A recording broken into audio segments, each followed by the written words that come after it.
So when I started to get booked to do like headline features or any kind of long form performances, or any kind of experience that I haven't really done before, I wanted to capture it properly. So I would get a videographer to professionally record it, and it just meant that you can see the value in quality. So it's not just on your phone. Not that there's anything wrong with that, but it's just and it's also your own personal memory. So because when you're performing, you're in your own head and you're like, okay, I need to do this poem and I need to say this line and whatever. And then having that as your own visual reminder to watch back and see how the audience are taking it in, what their facial expressions are like, how they're feeling. That is another way of kind of taking it to the next level, and you see the value of that. Yes, obviously it costs, but in the way that I see it, it's money well spent. It's worth the value. All of that is an archive of my work. So whether that be on Instagram or on YouTube, wherever that work is, whatever platform or wherever it's uploaded, anyone who is looking to kind of see who I am or what my poetry is about can have a look through. And I've been writing and performing for so long now that I've got a bank of material on all sorts of topics and themes and lengths and styles. So it does give a sense of a completely different level of exposure of your work. Introducing the Poet Life Podcast. Go check it out today on your favorite platforms, including iTunes, Apple Music, and the website, thepoetlife.com. Hey, it's Christoph Jenkins, founder and creator of The Poet Life, but obviously the host of the Poet Life Podcast. And today is awesome. It's Tuesday here. I don't know, it's a Monday probably I don't know when you'll be watching this episode. So, but I'm excited about today because I'm talking to my business partner, my colleague, friend, and fellow poet, Charney. How you doing? I'm good, thank you. I'm good, thank you. Thank you for having me. Oh, most definitely.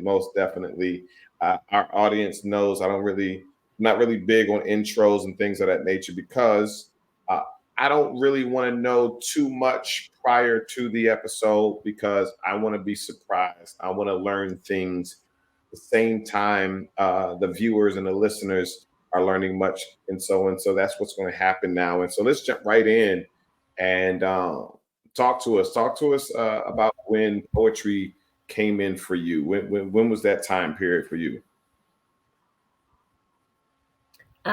So my degree is in creative writing and English literature. So when I did my undergrad, I was kind of experimenting with different forms of writing. It wasn't actually until I did my master's, I kind of realized that poetry was the thing for me. I'd written fiction, I'd written non-fiction, but poetry was where I felt like I'd found my voice.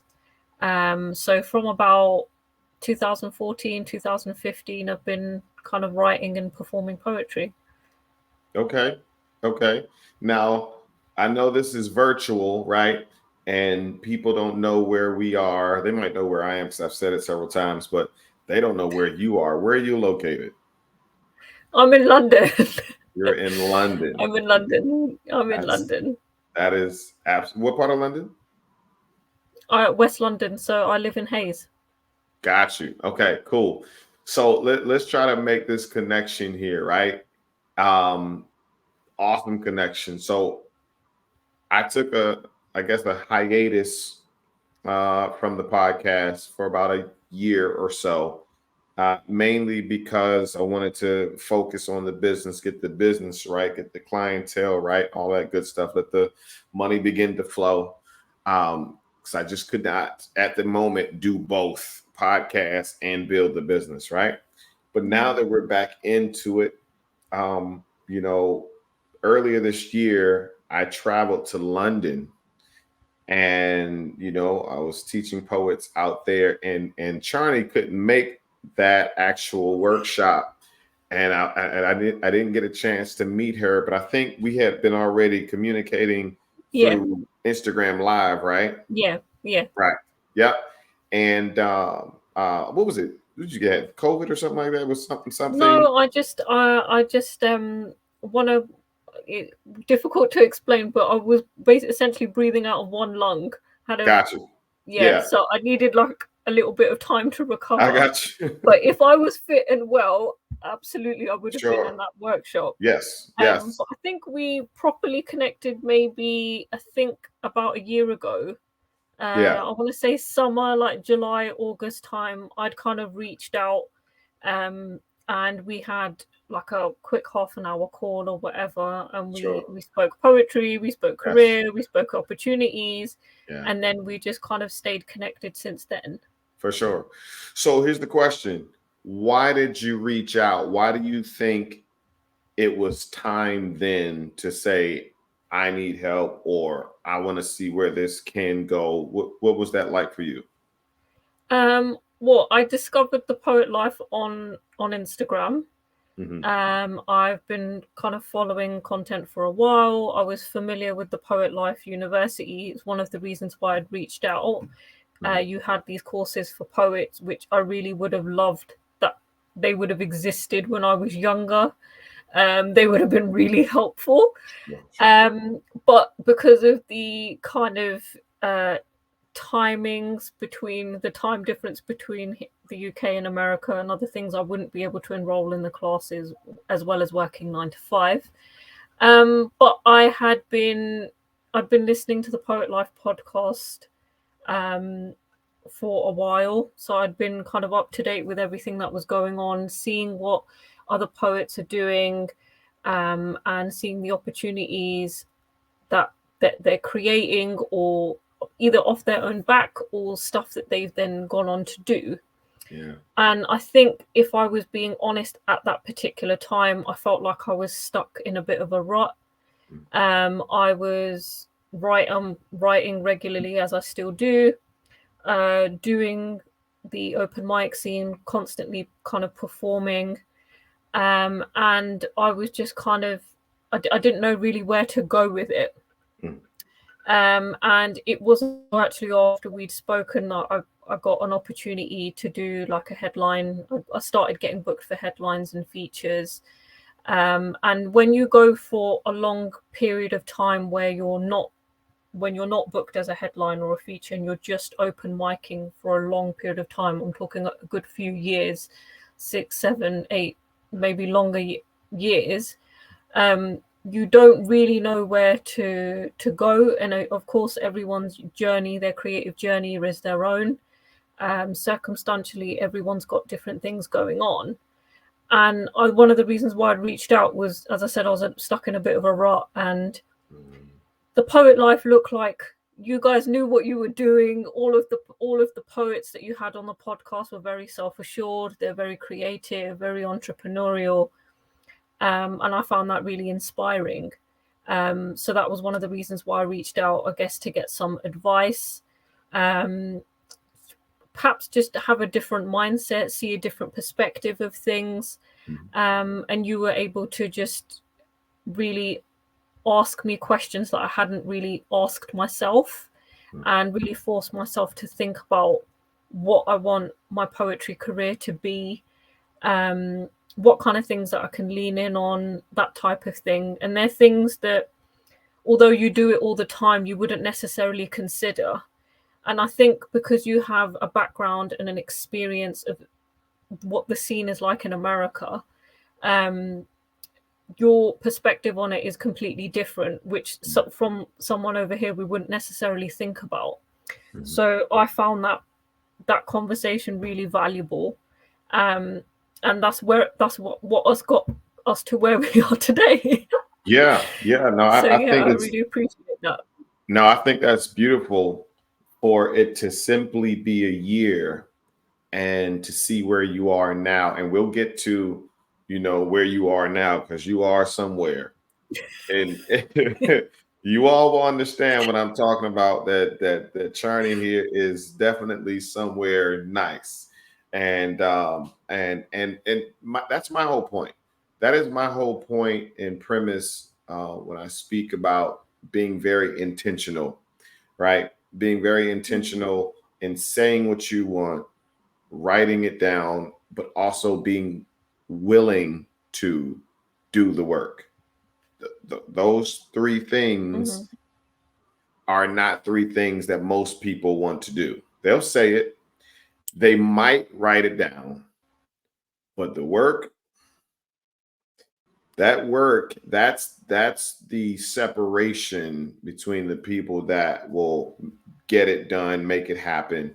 And I like to surround myself with people that will not only say it, not only write it down, but also put the work But in. do it. Because if you're not Yeah, going to do that absolutely. third element, I can't have you around me. It's just not Hmm. going, we don't match, you know. Yeah. And I'm excited, you know, because I didn't know when you started, you know, and I didn't know where you were when you reached out. And so that's good information. And like I said, I would rather not know all of these things prior to the episode. I want to find out and have the same facial Yeah. expressions as everybody else, you know, and Yeah. because as I get more insight, especially with me already knowing where you are right now, it's beautiful to see that you are here now and you were like there a year ago, right? Yeah. Not just there, but watching the podcast, and now you're on the podcast, right? So, Yeah. It so goes full circle. full circle, and Full circle. and not a lot of time between Yeah. from there to now. So that's a telltale sign that if you are willing to put the work in and say it and do it, it can happen. So you're in London, and I get this often from people in other countries. I get Mm. this, they'll say, you know, but you're in the United States. There's so many opportunities and so many this and so many that. Yeah. And you know, I get that in some instances, Yeah. maybe if you were in a third world country, Hmm. right? But if you have internet Yeah. and you have a city and you have companies and Resources organizations and and people yeah. and Yeah. right, it's transferable. Yeah. Absolutely. Nothing is equal. No. Um, did you feel that? Did you feel that way back then? That you know maybe I need to be in another place to make this thing happen. I don't think it can happen here. I don't think it was that. I think, as you said, there are lots of opportunities. There's not to say that there wasn't resources, there wasn't organizations, there weren't people to support you. It's just you sometimes reach a point or you get to a feeling where you feel like you've hit your ceiling. Mhm. And when you're open micing a lot, and that could be three, four, however many times a week, it's draining. And as much as you do it for the love of poetry and all the rest of it, don't get me wrong, I really enjoyed it. I had loads of fun. But the reality of also doing a 9 to 5 and doing poetry gigs every night, open micing in different places or attending other poetry events starts to take its toll on you. And when you feel like you've kind of been in the same place for too long, you do question why things aren't different or changing.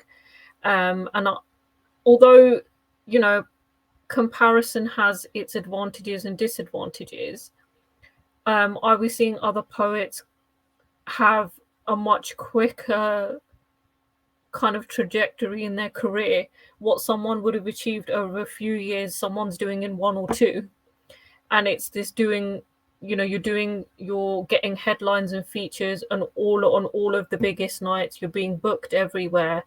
And then they kind of hit their ceiling because they're like, well, we've performed in all the places that we wanted to perform.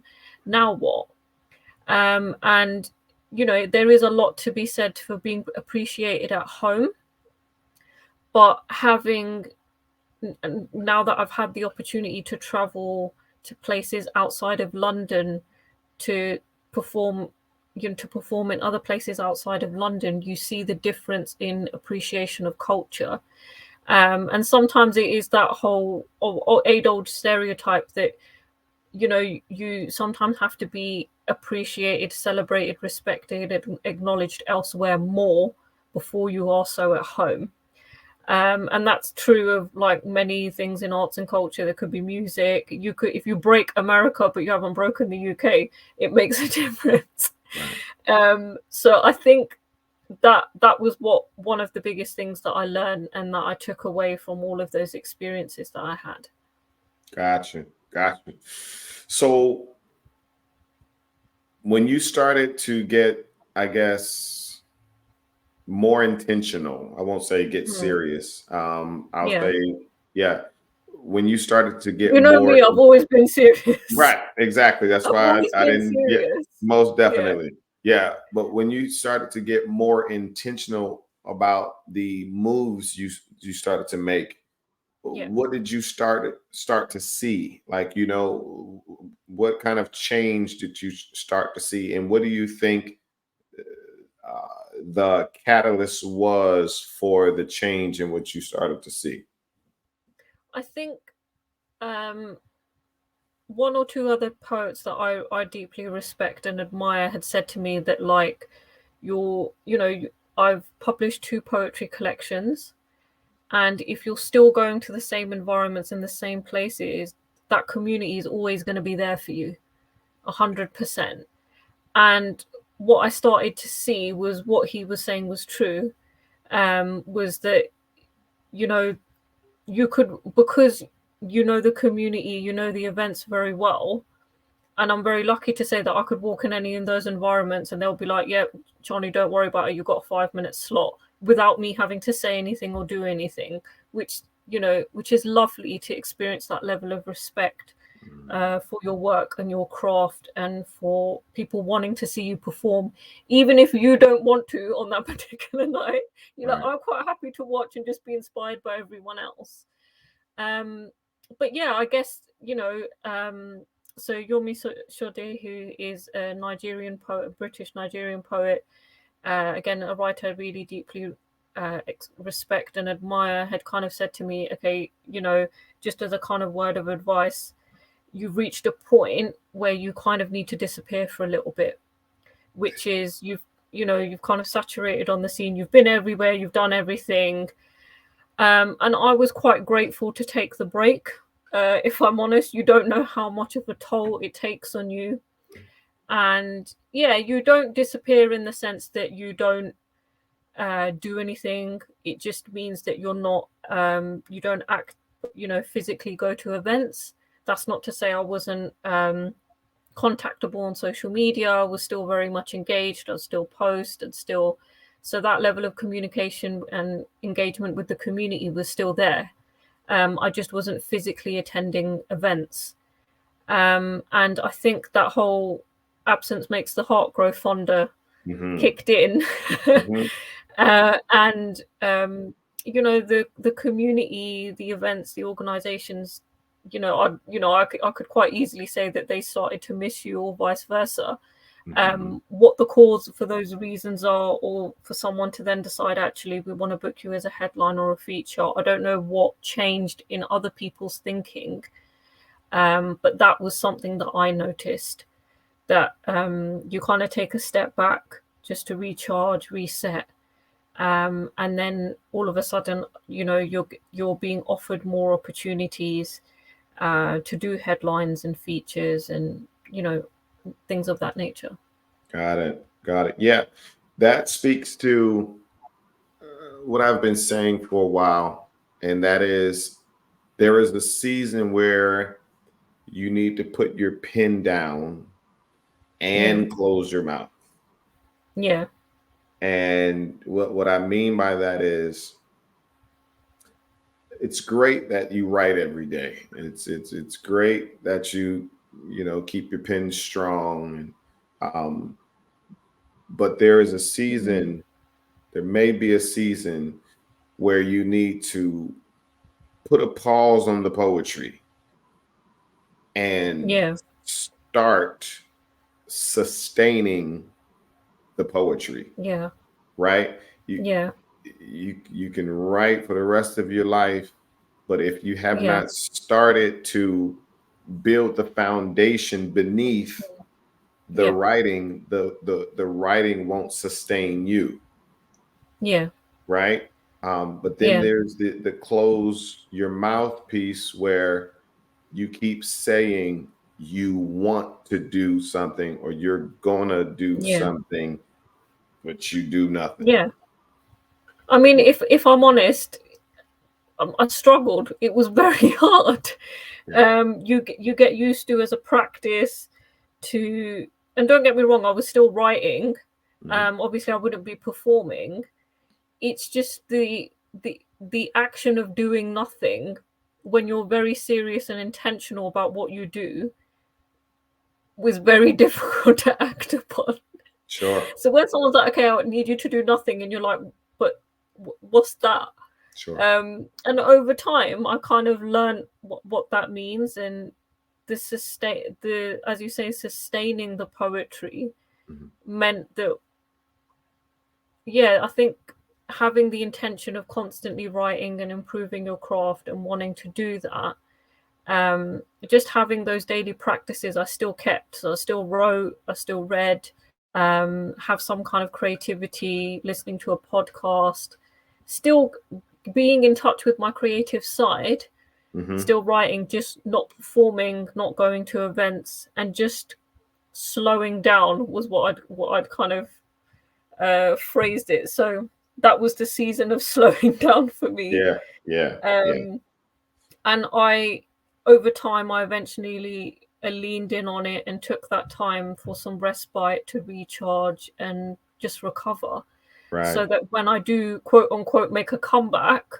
it would be that much more intentional and purposeful. Mhm. And yeah, your writing goes in different places then, and everything impacts you in a way. So it is an interesting season. And having come out of the other side of it, I definitely see the benefits of it. For So sure. yeah. Sure. So when you noticed that season was time, right? Yeah. Was that after? I'm just trying to get a time period. You said you reached out in June.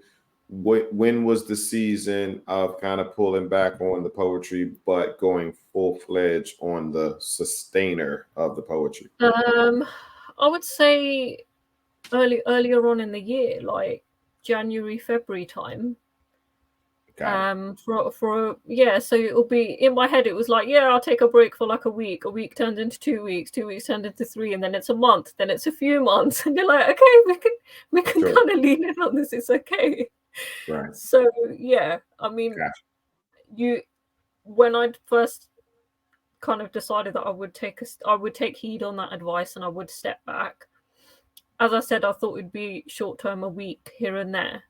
Yeah. And when it turned into a couple of months, it's like, oh, okay, I see what you mean now. I can see why people can not want to come out of this unless they have a really, really good reason to. Right. Right. Yeah, Yeah. Because some people, when I say that, some people get offended. yeah. You know, It it's just more depends where you are, where you're at in sure. your journey. Yeah. Absolutely. Yeah, yeah. It's all about the poetry, Mm, and I get it because everybody's in a different mindset, yeah. but then I'll ask something like, okay, so your poetry is doing great things for others, Hmm. where you present it, Yeah. being the open mic, but what about the people that aren't at the open mics? You Hmm. want to reach them too, right? Yeah. They're like, well, yeah. And I'm like, well, in order for you to reach those people, Hmm. you have to establish yourself as a professional because those stages don't come to those who only do open mics. Yeah, absolutely. Which again, only from taking a step back did I learn that. Yeah. In any other way, I don't think I would have. Yeah, and Yeah. the question is, how would you know that, Yeah. You wouldn't. right? Yeah, you wouldn't. You wouldn't. Especially if you're surrounded by people who only do open mics. You Yeah. wouldn't know and they wouldn't know, Yeah. right? And they won't know until they see you Mm-hmm.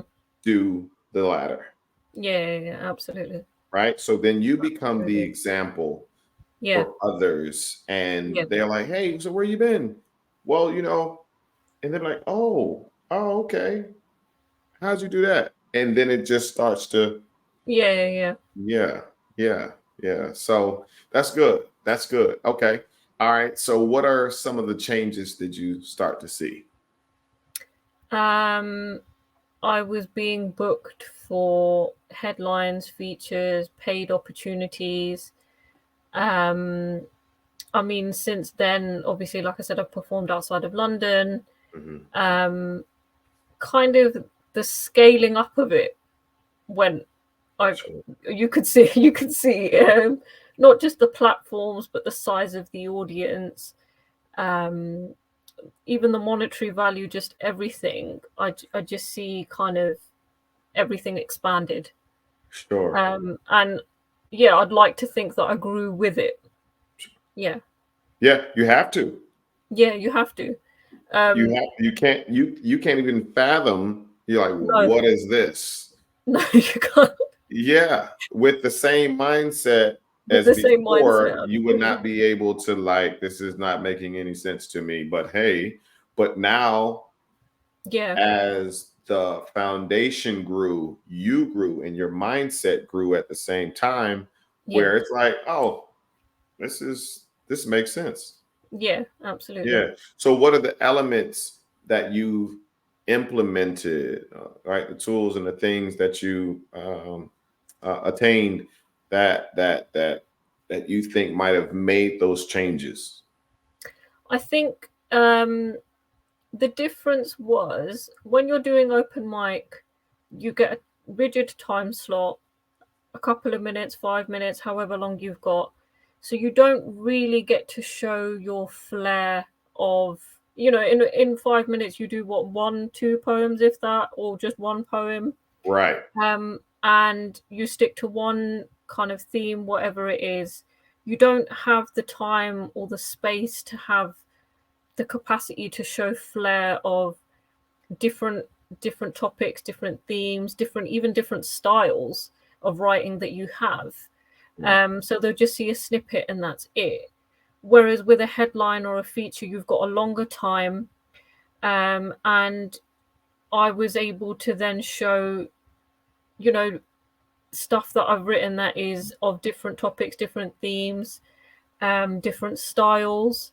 I was a lot more kind of conscious of the fact that I wanted to try and memorize. I Mm. had done this before and sometimes I would struggle with it. But, putting a set together, you get 15, 20 minutes. It's not just the individual poem. You're learning how to curate a set, which is like, okay, if you're going to put on an experience for the audience, Mm. um, you're going to take them on a journey. What do you want that journey to look like?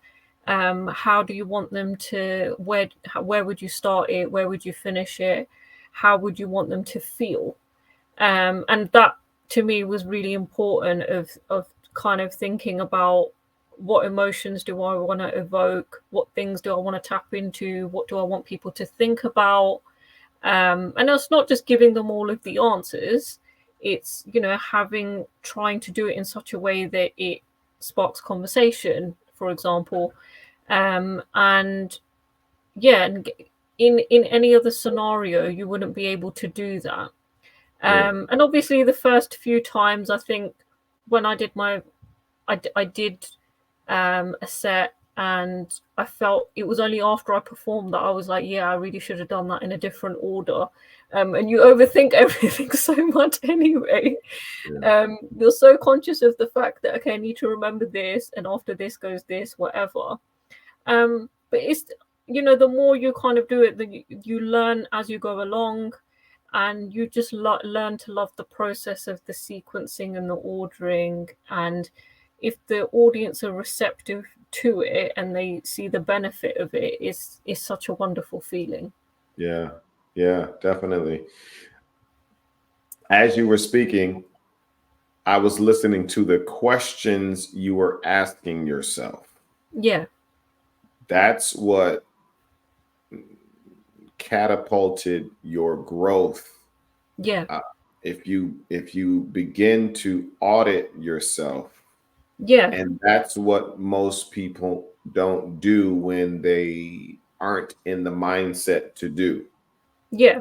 I right? think that the difference was when you're performing at an open mic, and you can notice the difference even in the language when people refer to it. So you've got 5 minutes, okay, you're just going to spit a quick one, or you use words, phrases, things like that, where you're like, you drop a poem. So it's got nothing to do with the audience. You go do your thing, you perform your poem, and you come home. Like, there's nothing in between. And like, you're all, because, and I get it, you've got 5 minutes. How much of a relationship are you going to build in 5 minutes? Right. But equally, the difference is when you have that longer time and you're really intentional about even how you feel and like what you want to evoke in the audience. The kind of questions that you ask yourself is different, because you're just considering so many other different factors that you wouldn't do in any other scenario. Yeah. Yeah. It's very important, mm, not to just ask those questions, but to be in the mindset to know to ask those questions. Not just Yeah, ask the questions, but to know what to do uh, with these opportunities. yeah, So absolutely. I would imagine that you also began to do certain things differently, maybe capturing your performances Yeah, more than you were before. yeah, yeah. Yeah, So yeah. when I started to get booked to do like headline features or any kind of long form performances, or any kind of experience that I haven't really done before, I wanted to capture it properly. So I would get a videographer to professionally record it, and it just meant that you can see the value in quality. So it's not just on your phone. Not that there's anything wrong with that, but it's just and it's also your own personal memory. So because when you're performing, you're in your own head and you're like, okay, I need to do this poem and I need to say this line and whatever. And then having that as your own visual reminder to watch back and see how the audience are taking it in, what their facial expressions are like, how they're feeling. Mm, um, that is another way of kind of taking it to the next level, and you see the value of that. Yes, obviously it costs, but in the way that I see it, it's money well spent. It's worth the value. All mm, of that is an archive of my work. So whether that be on Instagram or on YouTube, wherever that work is, whatever platform or wherever it's uploaded, anyone who is looking to kind of see who I am or what my poetry is about can have a look through. And I've been writing and performing for so long now that I've got a bank of material on all sorts of topics and themes and lengths and styles. So it does give a sense of a completely different level of exposure of your work. yes, yes. Okay. All right. So things are changing for you, and you're going to different places. Now the question is, how did those other places outside of London get in contact with you? How did they start to hear about you? Yeah, I mean, some of them were through word of mouth and personal recommendation. So if it's an event the event that I did in Leicester, for example, was specifically for Sikh women.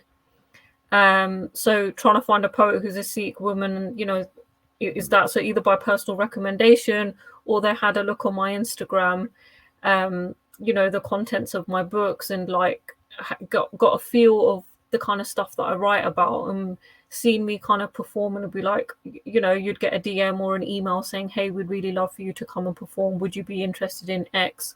That type of thing. And that's very targeted. It's very specific, but they can be for more universal things as well. Which is, it's just really lovely that, especially with the community, to have each other's back like that, and be supportive and try and pay it forward. And I'm as much living practice of that as anyone else. We want the poetry community to grow, and where we see opportunities for other people, I'll forward it on. I'll send recommendations. I'll send, and then, hopefully those people will take action and something will come of it. But then we're all growing together. So we're all coming up together, and that's what makes it, that much more valuable. We don't want it to be lonely at the top. We're all going to be there. We're all going to be there. It's time to create an unforgettable experience at your next event with The Poet Life by booking a keynote poet. Poets excite your audience with motivating messages, charismatic delivery, colorful rhythm, powerful prose, and heart-filled stories with a style of spoken word that's tailored specifically to your event. The Poet Life has keynote poets in your city of all ages and backgrounds. Visit thepoetlife.com to learn more and book your poet today. Exactly. You said something that was very important and significant, and that was, you noticed some things about you that made you stand out. You're a Sikh woman, right? And you're a so for those listening and watching, you can again ask more questions about yourself. What about me makes me different or makes me stand out? Okay, I may be a Muslim, I might be a Christian, I might, there are audiences of Christians, there are audiences of Muslims, there are audiences of whatever else. And you start writing those characteristics down. So you start writing those. I think sometimes there is like a misheld belief that sometimes the things that initially hold you back in your journey, you can actually lean in on. Yes. So if you've got a male dominated industry and you're the only woman, you can lean in on that. And the same is true for anything else. All of those things that you think as obstacles or things to hold you back, all of those things are other communities to tap into. That's your target audience, because they see you, hopefully they see themselves in you. And likewise, you want to be in a room of people where you feel seen and heard and acknowledged. And like I said, until I did that event in Leicester, I've never been in a room full of Sikh women, like Sikh creative women. And I found that really emotional, because it just, my whole childhood, like don't get me wrong, like the scene in London is very multicultural and diverse, but to have it that targeted, that specific, and to be in a room full of them was very overwhelming. It's very emotional, because I was like, wow, if I had this, and I was looking at the younger kids in the audience. It was a family-based event. They're there with their, you've got like 2-3 generations out together. And I'm looking at these little kids running around thinking, wow, if I had this when I was growing up, and sometimes it's things like that, having that exposure for young people at this age, that you think, this is how we need to represent. That's so good. That's so good. So in many ways, you felt home at home. Yeah. And, at home outside of London. Right. And it is, a home away from home.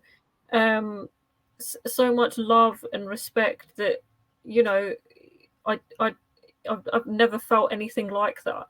And I was surprised because I was like, I'm outside of London. It's a completely different. I have no idea. Like, I've gone in completely blind. I have no idea what's coming up. Wow. But you just roll with whatever you've got in front of you, and it was such an incredible experience. Yeah. And then on the other side of it, they were proud to be in the room with you because to see a Sikh Yeah, woman perform poetry. yeah, yeah. Wow. So what was the So it reception like works both ways afterward? again, full circle. Right, Yeah, right. What was the yeah, reception like yeah. after you performing? So all of the people that were in the panel discussion and that had performed, we all had like an exhibition table. So I had my books on my poetry collections on sale. And I sold out and I got to speak to everyone that come up. I signed a book, we had a conversation, and we remain connected or whatever on Instagram. But it's just so lovely to just have mums, grandmas, kids, just come and tell you like you did a good thing today, well done, we're very proud of you for what you're doing for us, the way you're representing the community. This is the kind of stuff that we need to see. And that's very heartwarming to hear. That's very heartwarming to hear. After that opportunity, did that lend itself to other opportunities? Yeah, I mean, I've been kind of, yeah, just loads of different things. I guess one of the biggest things that's happened this year was after my season of kind of silence and whatever and stepping back a little bit, was I probably got the biggest opportunity of my career potentially at this point to perform at Somerset House. And you remember because you got a very panicky call from me saying, yeah, it was one of those things.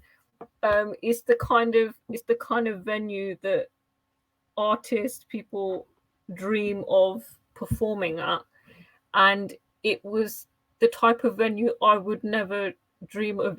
I wouldn't even think of, and it was such a beautiful experience.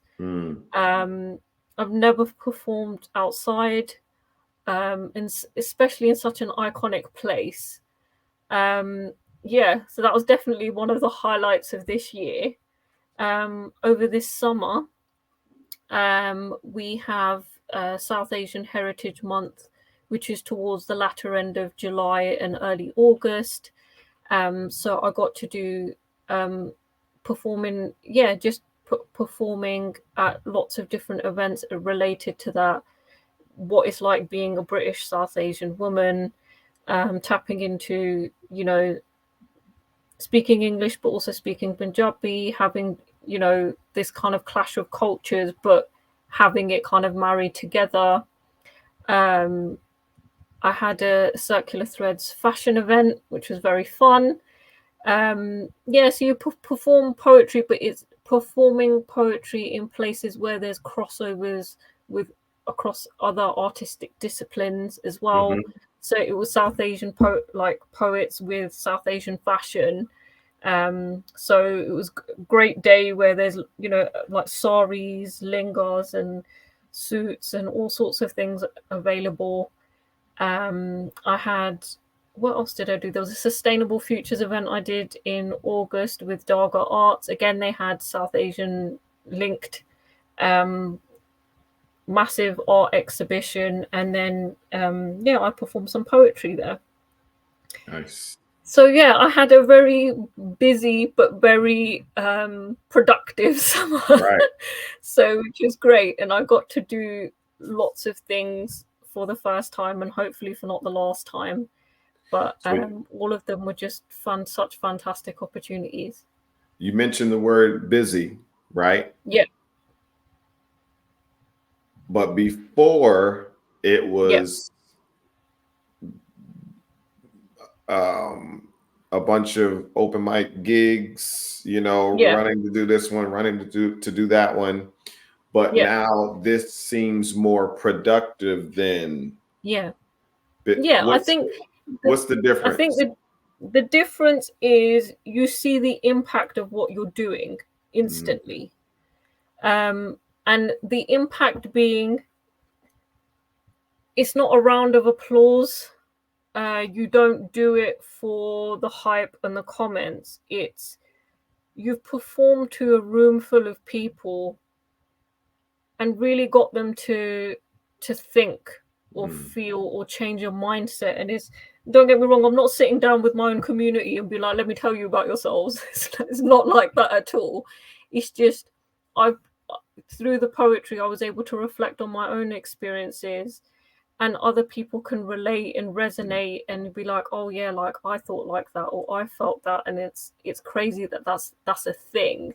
And you have that conversation, and the impact is far greater than just like I said, a round of applause or a couple of new followers. It's genuine direct communication, engagement with a wider community, so the impact is so different. Yeah. And even though I was performing less, because Mm, I knew when I would be next performing next, between that, from the moment that I found out to when I'm performing, I would be rehearsing my set every day. So right. you're busy in a different way. Um, you're busy in a different way, but it's all part of good practice. It's all Mm, part of good mm. practice. I hear the difference is it's more purposeful. Yeah, more purposeful, Yeah. and you're serving a community. Um, yeah, Yeah. and trying to connect in a way, in a much broader, on a much larger scale. Right. Yeah, Right. Yeah. And it does so much more for that targeted audience, yeah, but it also does so much more for your yes, brand as well. yeah. I think just me as a person and my own craft. Um, yeah, what it does for the metrics of the external world, yes, but the internal value, your internal growth, um, it isn't until you put yourself in those environments and those spaces that you can really see that level of change. Yeah, that's good. That's awesome. All right, so let's talk about some of your achievements real quick. Hmm. I've been watching, through your social media, through you documenting your process. I've definitely Yeah, noticed the difference and yeah, and how you post and how you present yourself. yeah. Um, let's talk about your achievements. What are some of the things that you've seen yourself doing that Hmm. blows your mind? Well, I think one of the biggest things that came off the back of this summer, so I'd entered an art fund competition, and the prize was that you get your poetry on a billboard. And it wasn't just one billboard; it was up and down the country, so all over the UK. And yeah, that was a very very surreal moment. So when the first one went up, um, uh, on the A406, um, I went down there because I got the email and I was like, yeah, I need to go and see it for I need to put myself. my eyes on this here. And yeah, you just, yeah, I parked the car and you literally just see this great big, and you're literally like there, just like it was insane. My It was crazy. words, my byline, Yeah, my and ideas. again, this is no different than any other poem that I've written, in the sense that I've sat down, I've got a pen, and I'm writing in my Mm, notebook, trigger by trigger. I took my power back, and then you see that and the rest of the poem on a billboard, and you're like, okay, it was, yeah, it was just amazing. It was just wow. amazing. And I think when you felt like that, you felt like your work isn't seen or heard or appreciated, and it goes from that to that extreme, it's crazy. Yeah. And then, you get emails saying, okay, it's also here, and then, reality starts to kick in of like, oh, this is actually a thing. Like, this is up and down the country, this is on motorways, this is in shopping centers. Yeah, it's just nothing. It's just amazing. Honestly, I don't even know how to describe it. That's amazing. I mean, you used to have that running joke with me. You'd be like, okay, so where are you up now? Right. Yeah. Because at first you were like, yeah, I'm going to be on a billboard. And then I'm seeing different pictures, different settings. I'm like, hold on, is this AI or is she putting her poem on these different graphics? And so these were digital billboards, yeah? Digital billboards, yeah. Wow. And did you get a final count on how many there were? No. Or roughly? I mean, it's still live at the moment. It's still live? It's still live at the moment. Because you were It's like, I don't still know if it's going to be this week or it's going to end this week. It's still still live at the live. moment, and you basically get an email breakdown of all the different locations. So even within the same city, you could be in God knows however many shopping centers, how many places. It's too difficult to count. That is absolutely amazing. So yeah, I feel very lucky. Such a Beautiful. brilliant opportunity. How many poets got that opportunity? I think it was 4. So the theme was power across different artistic disciplines. So yeah, it was photography, it was art, and the written word, so it's poetry as well. Yeah, I think it was 4 or 5 poets. Yeah. The organization, yeah, that I guess sponsored this, yeah. have they shared with you the feedback from people or? No, not yet. As I said, because the campaign's still live and it's live. still running, I imagine we'll probably receive that off the back of, when they close down that one and then they start the next campaign. But yeah, I'm looking forward to seeing what the reception is like. Sure. Yeah, it'll be quite different to my just shock and horror. I'm like, oh my God, I'm so So yeah. Wow. Which is lovely. I actually got a message today. So I'm performing in Birmingham in about 2 weeks' time. So I'm doing a literature festival, and the promo for that has gone out, up on the streets, the banners, all of that, all of the promotion. And I know someone that lives local there, and they've sent me pictures today saying, "Oh, hey, I think I've just seen you on this billboard thing." Wow, that's... So yeah, it's just trying to wrap your head around all of it. That's beautiful. That's beautiful. I would encourage you, because I'm always about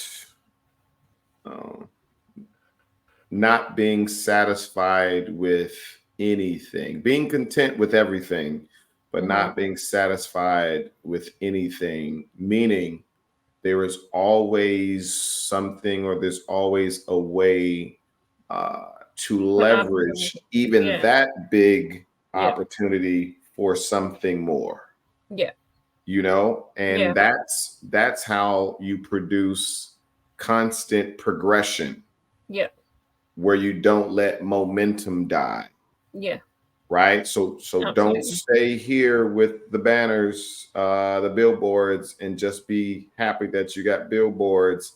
All right, how can I leverage these billboards for whatever else? Because this won't last forever. Yeah.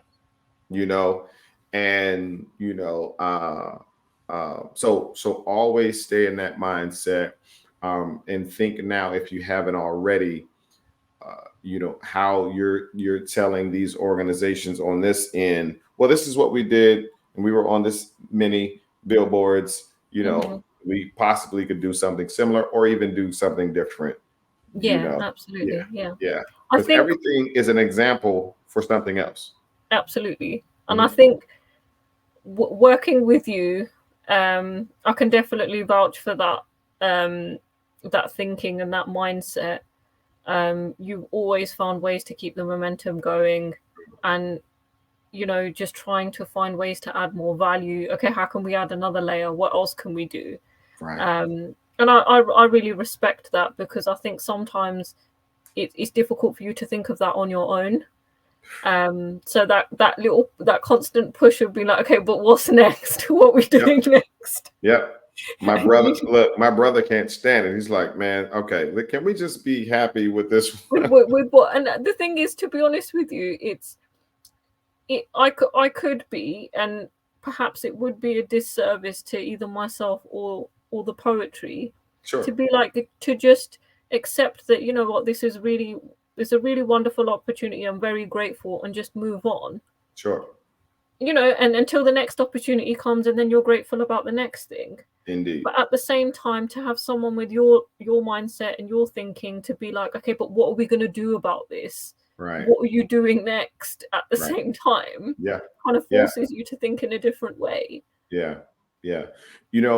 I think it's necessary, because it's easier to hop from one height of momentum to the next than to come down off of one and then have to climb back up and again. build more momentum. Because when that happens, it's like when artists put out albums, they're trying to top their last one. But that space between, they're in a depression. Because they're like, man, how do I top that one? Yeah. You know what I mean? Especially if and when they let the momentum die. Yeah. And then they gotta start all over again. That's crazy. I mean, I can definitely vouch for that. Going from book 1 to book 2, I kept the momentum going, in the sense that, because you're constantly writing, you always have the material. It's just like, okay, we need to pick a theme and we need to collate it and see what we're going to do. But that's to say that any creative project that anyone has, you're always trying to top your last project. Sure. And as much as you are in quote unquote on competition with other people, the one that you ultimately find more satisfying is the one that you have with yourself. Definitely. If you can exceed what you've already done, to you that's progress, to you that's success, to you that's everything. As much as it can be a little bit satisfying that you've beaten someone else at something, I think the ultimate kind of level of satisfaction is when you're like, hey, we did better than last time, and that was a good thing. And it doesn't necessarily have to be from a depressive state. It trying to come from a healthy and happy place, of being like, okay, let's do something different, and if it works, wicked. If it doesn't, we can work on it. Sure. And I think that's my point right there, that it's more healthy to be in competition with yourself. Yes. Right? Yes. So next Wednesday, I turned 41. Right? But my 40th, my year 40, I did so much, because I got so much intentional, so much more intentional than the previous years. And so now the game is to better my best in 40. In 41. Right? Absolutely. And so, but I mean, you strike me as someone that year on year would be more intentional, more purposeful, more kind of leaning in on all of that anyway. Yeah. Because all you do then is learn from your mistakes. Yeah, absolutely. So if you just learn from your mistakes, you'll better. Yeah, absolutely. You see what I'm saying? So that's it's simply enhancing and adding on to what worked well. Yeah. And then it's an inevitable enhancement to the previous year, because you made some mistakes. Yeah. So I love that. I've taught myself to not look left and right because there's only comparison there. Yeah, absolutely. If you focus on your vision Yeah, and what's ahead, yeah. And that left and how well you're able to act upon that and see what the results of oh those man, are. Yeah. I think that's definitely a you thing.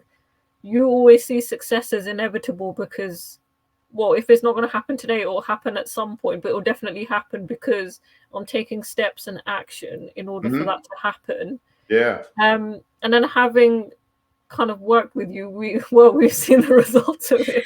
So I can bear witness to that. I can bear So, witness to that. so what she's talking about working with you. So Charney she's become so much, on the Poet Life team. And she's on the Poet Life team if we didn't say that already. All Yeah. right. And let's go there. That's a good transition, right? Yeah. When we put out, I think, into the group or just put out there that this is where we started. Mhm. It was time. It was earlier this year. I think it was January, and I was January. like, "Here comes the intentionality, right? Yeah. I need a team. Yeah. I need a team. I've done this for long enough, in and of my own capabilities. And if I'm going to scale this, grow this, do more with this, I'm going to need a team or I'm going to go crazy, Yeah. you know? Yeah. And so didn't have the monetary means to do so at the Mhm. time, still, building. Yeah. And I said, okay, I don't know if I read a book or watched a YouTube video or what, but I understood. I know what it was. It was, uh, the I can't remember his name, but he wrote the book. He started the business called Tom's, the cloth shoes. Mhm.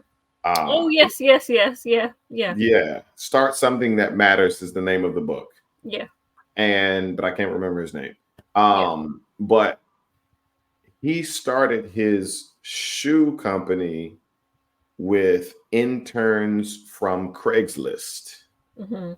who were all in his living room and this, Yeah, yeah, and all of them like stayed with him as he built this multi-million dollar company. yeah, And now they're making great money and blah, blah, blah. And yeah, so I was like, okay, let me take that page. Maybe I won't do Craigslist. yeah, Social media wasn't really a thing when he yeah, started his. So yeah, let's use our social media and yeah, say we're reaching out for interns. And when Charney and a couple other people responded, I was really excited because, again, we had already been connected yeah, through Facebook, Instagram Lives, and some other elements of social media. And I was yeah. like, oh, I know she's going to go. She's definitely going to be great on the team. And so, uh, tell me how that felt, or just tell me about that period there. Yeah, so I mean, when you had the open call out on social media, I saw it on Instagram, and yeah, I mean, I emailed through. I think obviously Patricia must have picked that up, Right. read it, and was just, I got the email to say, hey, let's do an interview. And I think one of the things that appealed to me is because I you get the best of both worlds in my eyes. Like, you get to do poetry, and I'm doing the behind the scenes stuff, and I'm learning about the craft and the industry and everything else as well. Um, and I wanted to be part of something that was going to change something and have an impact. Again, going back to the idea of purpose and in having that level of intention and being really serious about it. Because I've been following the Poet Life, I was kind of familiar with the work that you'd done, Mhm. and I even commended you, I think, in the interview, like, you did a lot on your own, and hats off to you. Right. So I level with you when you're like, yeah, I need a team. We're like, because if Sure. you want to take it to where this could potentially go, you're going to need a team of people. Sure. You could do it on your own, but you wouldn't be able to give the level of time and attention to everything that it would need. Yeah. And yeah, I just the fact that I would come in with ideas and be like, let's do this and let's do this, and you would act on it, and we'd see the result over there. It was just, Yeah. I'm pretty sure you rolled with every suggestion that I said, let's just try it, let's just see what happens. Yep. And inevitably, something would come of it. Yeah.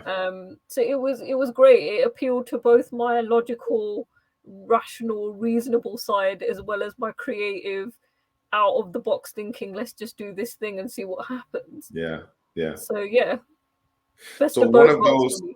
one of those ideas or one of those things is where Charney is the director of Yeah. our global ambassador program, Yes. which is astronomical, to say the least. To initially it was the global poet laureate Yeah. poet program, and It evolved as it we come up evolved with as better things and do, as right? things do. Yeah. As they should. Yeah.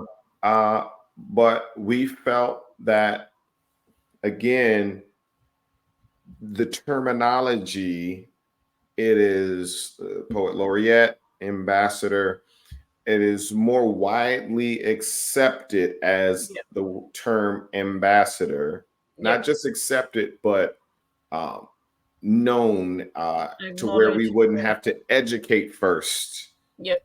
Because for a long time, I didn't know what a laureate was. Yeah. Right. And So we don't want to make, the whole point is to make poetry accessible to everyone, and exactly. not make it this thing that's for elite, and everyone's like, I don't know what I don't know what a laureate is, and it's like, you could be a poet and you'll be like, well, you should know. You Yeah, should know. exactly.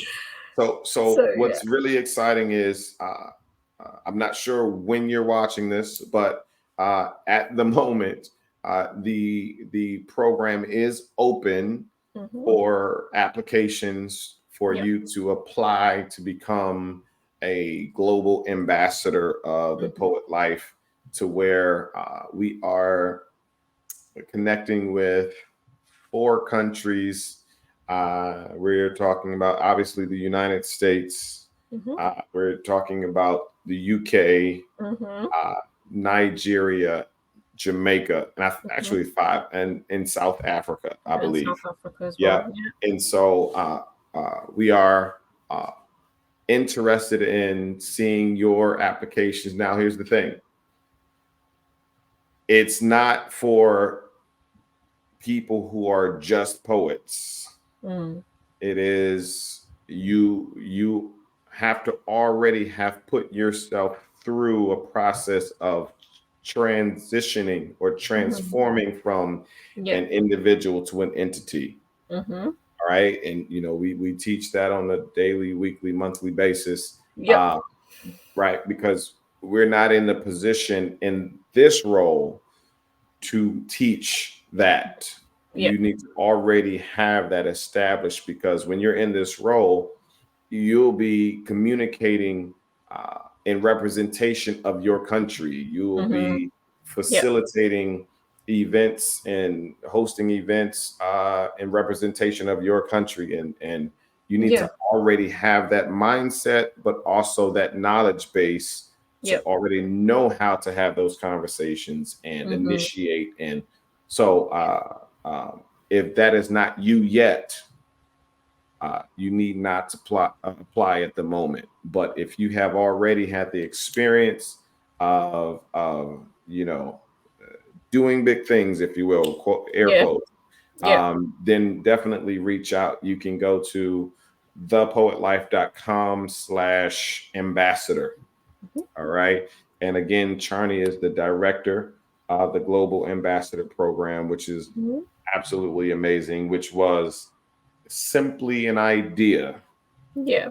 that we came up with. We wanted to connect and engage. We knew it was about spreading poetry across the world. We know it exists in pockets, in places all over the world, and it's just finding a way to connect, and yeah, you just even see and experience what poetry is like in other countries, Right. how it's different, but having a an overall view of it. And it's nice to be connected through art and literature and culture, and yeah, True. so True. widening our community through poetry. Right. Yeah, And you won't know that until you take the risk and the absolutely. challenge to just go somewhere else. Yeah, absolutely. Yeah. It wasn't until I went to London and saw the scene there and the Yeah. enthusiasm and the excitement to learn. Amazing. Same with Jamaica, Yeah. and so really excited about that. And if you want more information, definitely reach out to us. Our website is thepoetlife.com. But let's transition in real quick and jump right into what's to come Mm-hmm. in the coming days. Yes. And this is, I think, one of my more prouder moments because Hmm. we have not produced anything like it as of Absolutely. yet. I don't think there's anything that exists like it. So yeah, Yeah. there isn't. Yeah. No, really, because There's really not. I've searched, Yeah, believe me, we've been on the other side of it trying to look for stuff, so we can vouch for it. Yeah. So what are we talking about? We're talking about something that occurred 6 months ago, Hmm. May 1st, 2023, right? This is 2023 right now for those watching in another year, right? Um, I just felt the need to go live and challenge poets with one thing to do Hmm. because I'm hearing often, and it's so overwhelming. It's so much to do to make the transformation. And I completely understand that. Right. And Hmm. so I said, okay, cool. This is a Monday. This is May 1st. Let me jump on live this morning and let me challenge them to create a reach out email, Hmm. to see how feasible, doable it is, and make get them to feel that dopamine shot of, oh wow, okay, I did something that will move me forward. Yeah. And then ultimately, we just kept doing that every single day for the past 6 months, Monday through Friday at like 9 or 9:30 a.m. in the morning from our Instagram page, The Poet Life. And we are actually coming up on our 6 month anniversary from May 1st to November 1st. So if you're watching this prior to November 1st for the next 2 weeks or so, definitely want to see you at our 6 month anniversary. You can go to poetrybusinessnetwork.com and Hmm. RSVP. But what we're talking about is the actual Poetry Business Challenge workbook Hmm. and journal. Journal. Yeah. So like I said, we've been going live. I've been challenging people and poets daily. And then because of constant progression, Hmm. right? It started out as the Poetry Business Challenge. That's what it was called. I got a domain, put a .com to it, and forwarded. No, didn't have that yet either. That No, wasn't the not case yeah, either. no, not It yet, was not just us yet. going live, and then That was done off the go for back it. of the demand from the audience for it to Yes, be, for everything to be in one place. Absolutely, yes, yeah. but it wouldn't have created that demand had not the The action, consistency took yeah, place. I yeah, had to commit to say, all right, am I really going to do this every single day, Monday through Friday, yeah. with 3 kids, with a wife?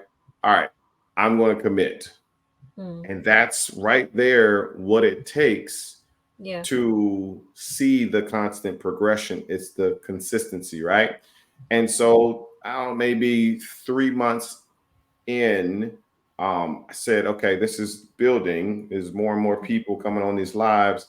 Let's take these people to a Facebook group, Hmm. right? And name that the Poetry Business Challenge, and just direct people there so we can corral even between the days that we're on live, and they can put their results in the group, and everybody can encourage everybody, network, all that good stuff. That started to grow. Now I think we're up past 200 people. And so now it's no longer, the community is not the challenge. The community is the Poetry Business Network. Right. So this is a good lesson here. The things that you create now will more than likely evolve into something bigger. So that's why it's so important to just start. It's something 5 years from now. Perfect example. The Poet Life started as Poet Life Gear. It was a clothing line. It evolved, is what we're trying to say. I remember. So we are this is the Poetry Business Network. You can go to poetrybusinessnetwork.com. But now that we've been doing the challenges for so long, we're going to compile 30 challenges into different volumes of workbooks and journals. And we encourage you to get yours. Well, when we drop this, it'll be on what day are we dropping this on? On Monday, the 23rd. All right. So it'll be on the 23rd.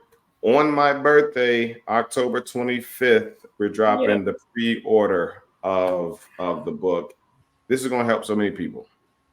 Why do you think, Charney? I think the premise of it, the intention that you'd set out with it, when you're challenging poets, is trying to get people to think you're not just a poet with a poem who performs. And it's trying to get yourself out of that thinking. You have to consider it a job, a career, like anything else you do. And all of that is part of training, as far as I can kind of describe it. All of these small actions lead to a much bigger picture of you becoming more and more professional and hopefully more successful as you grow with it. Having gone through the process myself, I can vouch for it.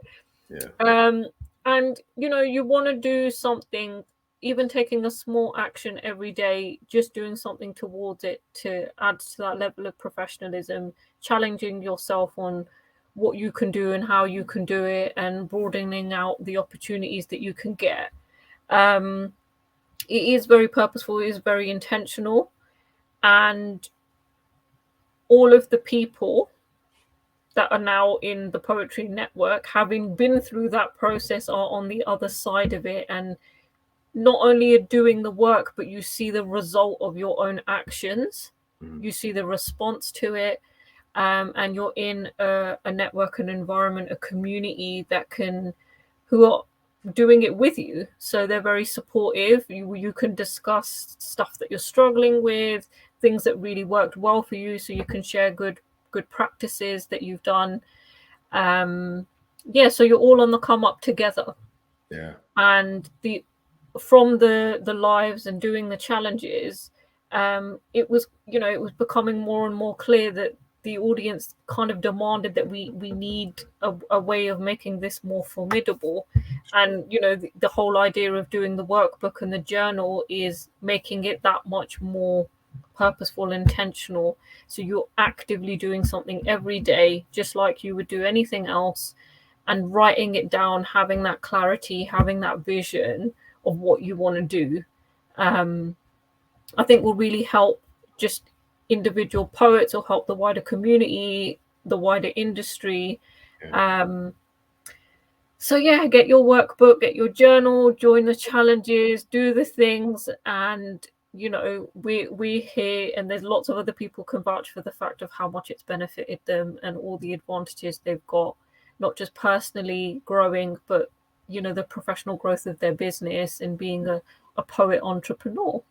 And I is leading the way with Poet Life. I know you all hear us smiling and laughing But we really did search, and we Yeah. have been searching for a long time. And I'm sure you have too, right? Yes. That like I was just like in 2015 or something like that. I was just like, okay, now there has to be a way to make money with poetry. Yeah. Like there's Absolutely. no way that one art form, the only art form that is amazing. There's art forms that are amazing as well, but like how is this one the one that can't make any money? It makes no Yeah. sense. Make it make sense. And to Make be it make honest with sense. you, we knew, and like one of the reasons I'd kind of reached out to you is because I wanted this. Like what we've created now is what we wanted Mhm. back then when we Right. started our journey. So when I'd come to you, that was me kind of saying to you, like, I want to, I am serious about this. I am very Help me intentional. I make it just happen. don't know what to do. Yeah. And then, now we're in this position now where we've created a whole list of activities and tasks for people to do where you're Mm. like, I think this is the game. This is the whole game. This is what you need to do. Yeah. And and we've seen winners on the other side of it. So Mm. it's stuff that you've learned through your own journey and your own process, and Sure. other people contributing as well, and that's helped to feed back into it. Yeah. So the workbook and the journal will help kind of pave that way of Yeah. where people feel a little bit lost and they don't know what to do. You could be anywhere at any point in your creative journey. Sure. It will be useful, it will be informative, it's educating and empowering you as a poet Mm. to really see the potential of your own career and what you can do. Right. Yeah. And you might be asking why. Like you might be asking, like, why are you all doing this? Because truth be told, yes, I could just be serving my clients. I could Mm. simply be, And constantly to be honest with you, progressing. that'd probably be a lot easier for you. It would, and most definitely cost effective, Yeah. you know. Yeah. But here's the thing. When I'm out there in industries, and I'm having communication, I'm having conversations with, white collar, blue collar folks, and they're asking, so are you the only like poetry business out there? I want to be able to say there's a whole industry Mm, of poetry business owners absolutely.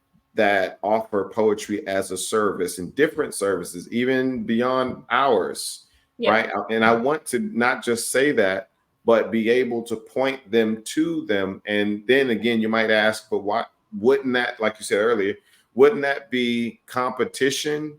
No, No, no, because because what everyone's they do, adding value. yeah, Everyone's adding value to the community, into the wider industry. yeah, And we want to create all of those opportunities. We want to serve the community so they can go out and reach their own potential in whatever their creative career, their journey is. yeah, yeah. And you're taking them away from having a very limited belief of, we don't believe in the starving artist. Nope, The not at Poet all. Life doesn't believe in the starving artist. I Not at said it all. here. It's recorded. You can vouch for it. Yeah. Um, we believe that just as any other artistic industry, you should be paid for your work, your art, your craft, your Sure. time, your energy, everything that you put in. And yeah, so you want to be asked, you want to be able to recommend, point, and not just in these states. Poet Life is now international. There you So go. we're reaching an even wider community and Mhm. and serving them in the best way that we can. Yes, and it's possible in your country. Yeah. All right. Um, the last thing I'll say about that is there is no industry with just 4 or 5 or 6 successful people or entities in that industry. That's not an industry, that's a club. That's a club. right? And we A very we exclusive club, can I just very say? much so. But we desire to uplift the poetry community, but Mm, also build the poetry industry, and that's our purpose here. And so, yeah. uh, uh, Charlie, thank you so much for joining me on the poetry. I'm about to call this the Poetry Business Podcast. That's I ain't gonna lie to you. I might be changing the name of the podcast, but we'll get there. I don't know. We'll see. We'll get there. We'll Charlie, get there. yeah, Thank we'll you see. so much for having me. I've No, had such thank a you good so time. much. As you all can tell, these are the conversations that Charney and I have. We just think of ideas and figure out how to make them happen. Yeah. I'm excited to have her on. As you can tell, not only the conversations but the bouncing off of ideas and the presentation of her ideas are just invaluable. And what do you have going on your personal entity side? Personal entity side. Well, I mean, I've just completed the Poetry Accelerator program. So if you Nice. haven't checked that out on the Poet Life, you definitely should. So if you think of it as a kind of extension from the work that you've already done, so if you've done the daily tasks, the daily challenges of the poetry business challenges, it's leaning into more of the mindset, the thinking, the actions that you need to take. Again, you could be at any point in your poetic journey, and you will find I found it really valuable. Some things, because of the poetry business challenge, you would have already done. Wonderful. Sure. If you want to add more to it and see what else you can learn and how else you can get more depth from it, yeah, I would definitely recommend doing that. And still a few actions that I need to take. But I will get to that, and yeah, hopefully you will see the difference. Indeed, most definitely. Trying to thank you so much. Everybody, go to thepoetlife.com if you need more information about all of what we have going on. Even if you are an organization and you're looking to enhance your messaging and your marketing, you definitely want to connect with us. Our clientele is extensive, and we would love to share how we can add value to your organization. All right, it's the Poet Life, everybody. Thank you so much for joining us again. If you need a community to connect with, go to poetrybusinessnetwork.com. All right, y'all enjoy y'all's evening or morning, whatever part of the day it is. All right, y'all have an awesome day. We're out of here. Thanks, Trini. Thank you.